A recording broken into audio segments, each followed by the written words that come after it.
تاریخ نے لکھا کہ ایران میں ایک عالم دین ایک مصائب پڑھ کے جناب فاطمہ زہرا کا مصائب پڑھ کے اڑ گئے. ایک بندہ خدا زار و قطار روتا جاتا تھا. ایک مرتبہ وہ ذاکر آتا ہے, آنے کے بعد کہتا ہے اے بھائی اتنا تو بتا دے تو کیوں رو رہا ہے, تو اتنا کیوں رو رہا ہے. ایک مرتبہ وہ کہتا ہے تمہیں نہیں پتا میں ایک ڈاکٹر ہوں. کہاں جانتا ہوں تم ایک ڈاکٹر ہو. ایک مرتبہ وہ کہتا ہے, وہ ڈاکٹر کہتا ہے جانتے ہو جب کسی کے ہاتھ ٹوٹ جاتے ہیں نا وہ جلدی آپس میں مل جاتے ہیں, کسی کے پیر ٹوٹ جاتے ہیں نا وہ جلدی سے مل جاتے ہیں, لیکن جب کسی کی پسلیاں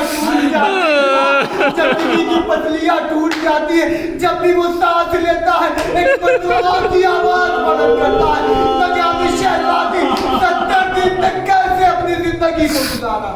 حکم اللہ زاداران نے مظلوم کربلا تاریخ نے لکھا کہ جب اس در کو جلا دیا گیا تھا ایک مرتبہ لعینوں نے چھت کو بھی توڑنا شروع کر دیا, آگ جلائی. ایک مرتبہ شہزادی جو گشت فاقہ ہوا نا ایک مرتبہ کا فضا سنبھالو میرا محسن شہید ہو گیا.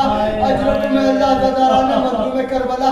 اب تاریخ نے لکھا ایک مرتبہ جیسے گھر کو جلایا جانے لگا نا ایک مرتبہ شہزادی نے اپنے ابے کو پھیلایا. دو ننھی شہزادی جسے کلثوم اور زینب کہا جاتا ہے